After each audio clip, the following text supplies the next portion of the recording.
Bonjour les enfants, nous sommes jeudi matin et j'espère que vous allez toujours aussi bien. Alors commençons cette vidéo par les enfants que nous souhaitons encourager et féliciter comme d'habitude. Maîtresse Jeanne félicite Soufiane, Jocelyn, Bara et Lockman pour leur très bon travail, leur application et leur sérieux. Donc bravo à ces 4 élèves qui sont très réguliers et très persévérants pour faire du très bon travail. Voilà, vous faites preuve d'une belle persévérance parce que vous répétez les mêmes efforts. Voilà, et vous travaillez toujours aussi bien. Donc bravo à ces élèves. Et puis nous félicitons également Ajar qui depuis 2-3 jours a fait des efforts pour être concentré. Voilà, quand elle voit maîtresse Jeanne. Donc c'est bien Ajar, continuez vos efforts. Enfin, maître Kevin voulait féliciter tout particulièrement Amina, qui fait de très gros efforts et qui travaille bien. Sachez, Amina, que vous impressionnez maître Kevin par vos efforts et par votre travail. Donc bravo Amina, c'est un bel exemple que vous montrez. Et enfin, Wael, qui travaille toujours très bien. Bravo Wael, c'est bien, continuez. Alors, je remercie également tous les élèves qui ont pu envoyer à maîtresse Jeanne leurs vidéos pour faire le montage de la chorale virtuelle. Voilà. Et il lui reste peut-être aujourd'hui, dernier délai, pour les élèves qui n'ont pas pu encore envoyer leurs vidéos, pour envoyer à maîtresse Jeanne votre vidéo en train de chanter. Voilà, c'est important. Donc n'oubliez pas de l'envoyer. Faris voulait partager avec vous un de ses talents. Donc je vais vous montrer une vidéo de Faris. Et vous pouvez, n'hésitez pas à accompagner Faris par l'hymne européen que vous connaissez maintenant. C'est parti.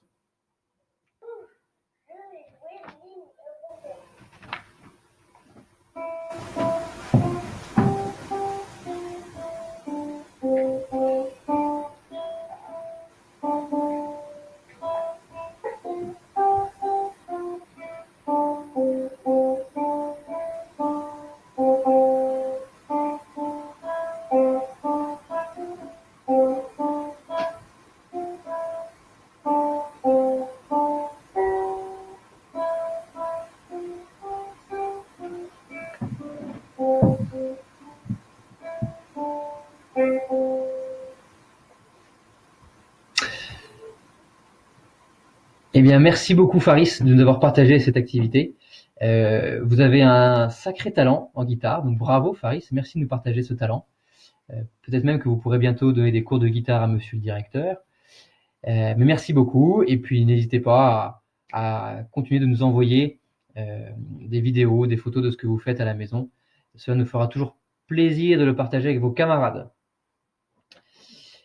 Et il est temps de reprendre l'histoire de nos chers pilotes. Alors, mardi matin,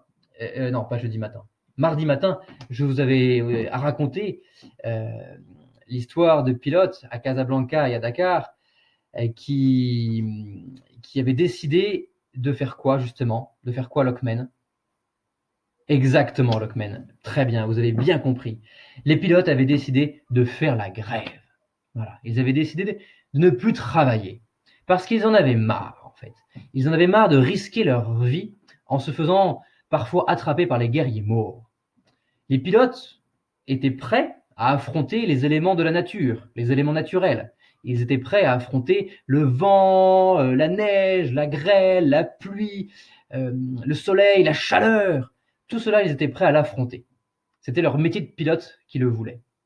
En revanche, les pilotes n'étaient pas prêts, pas toujours prêts, à affronter les guerriers morts et à risquer leur vie en se faisant parfois attraper par les guerriers morts.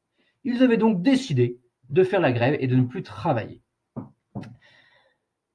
Alors, les pilotes étaient à Casablanca et à Dakar, et vous vous doutez bien que la nouvelle était arrivée jusqu'à Didier Dora. Où était Didier Dora à ce moment-là? Oui, Kayla. Effectivement, Didier Dora était tout simplement dans son bureau, sur le terrain d'aviation de Montaudran, près de Toulouse. Il était dans son bureau, il devait certainement lire du courrier, passer des coups de téléphone, etc. Et là, il apprend que ses pilotes ont décidé de faire grève, de ne plus travailler, de ne plus voler, de ne plus transporter le courrier. Alors imaginez la réaction de Didier Dora, de ce chef impitoyable qui était dur. Alors Didier Dora se leva de sa chaise, lentement, fit appeler un pilote et lui dit « Préparez un appareil, je dois décoller immédiatement pour Casablanca. » Donc là, Didier Dora s'habille pour partir. Hop, il enfile son blouson de cuir. Voilà. Il enfile sa casquette. Pilote. Et le voilà, qui décolle de Toulouse vers Casablanca.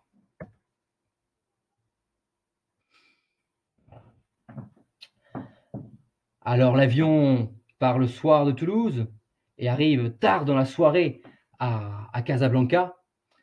Et donc là, il faut imaginer l'avion qui arrive sur le terrain à Casablanca et les pilotes ont appris que leur chef, Didier Dora, vient les voir à Casablanca. Donc l'avion atterrit lentement. Tous les pilotes sont sur la piste d'aviation et voient l'avion atterrir. Didier Dora, une fois que l'avion est posé, sort de l'appareil lentement.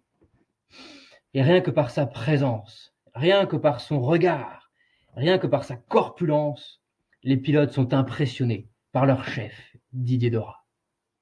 Alors mettez-vous à la place des pilotes qui voient leur chef en personne se déplacer, qui a pris un avion de Toulouse pour venir immédiatement à Casablanca. Leur chef en personne prend la peine et prend le temps de venir les voir à Casablanca pour voir ce qui se passe. Il est bien possible que les pilotes là se disent qu'ils vont se faire sacrément remonter les bretelles, qu'il va sans doute y avoir une belle punition pour eux. Alors Didier Dora sort de l'appareil, sort de l'avion, descend lentement les quelques marches qui mènent jusqu'au sol, et puis s'avance lentement, marche lentement vers les pilotes, et il s'approche d'eux.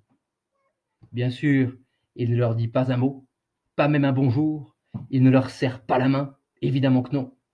En revanche, il les regarde l'un après l'autre, avec son regard, si pénétrant, scrutateur, comme dirait Caïs. Il les regarde comme ça, avec son regard dur.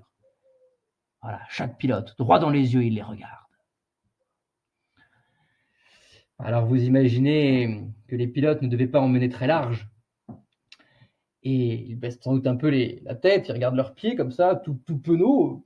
Voilà. Mais Didier Dora ne dit rien. Et puis au bout d'un moment, d'un très long moment, Didier Dora dit une phrase. Il dit, de sa voix grave, « Demain matin, je partirai pour Dakar avec le courrier. » Et le lendemain matin, à l'aube, donc au petit matin, quand le soleil se lève, Didier Dora arrive sur le terrain d'aviation, et là, que voit-il? Il voit tous ses pilotes, équipés, prêts à décoller pour transporter avec lui le courrier. Et le courrier, effectivement, partira bien de Casablanca vers Dakar, avec Didier Dora et tous ses pilotes qui ont décidé de reprendre le travail. Alors j'espère que vous l'avez compris, c'est une belle leçon d'exemplarité et de responsabilité que nous donne aujourd'hui Didier Dora. Effectivement, en voyant ces pilotes qui décident de ne plus travailler, Didier Dora, lui, décide de leur montrer l'exemple. Ces pilotes ne veulent plus travailler, ils ne veulent plus voler parce qu'ils ont peur pour leur vie. Eh bien, Didier Dora, lui, va montrer qu'il est prêt à prendre l'avion, au péril de sa vie peut-être, mais au moins il le fera, lui, pour montrer l'exemple à ses pilotes qu'en tant que chef, il peut aussi le faire. Et donc les pilotes voient leur chef qui prend la peine de se déplacer, de quitter son bureau de Toulouse, de prendre l'avion immédiatement pour venir les voir. Et ils voient leur chef qui lui-même prend un avion pour transporter le courrier. Mais quel bel exemple de chef voilà, de responsabilité. Et c'est pour cela que les pilotes décident de reprendre leur travail et de se remettre à piloter les avions. Voilà, voilà la leçon du jour. Merci Monsieur Dora de nous donner une si belle leçon d'exemplarité et de responsabilité.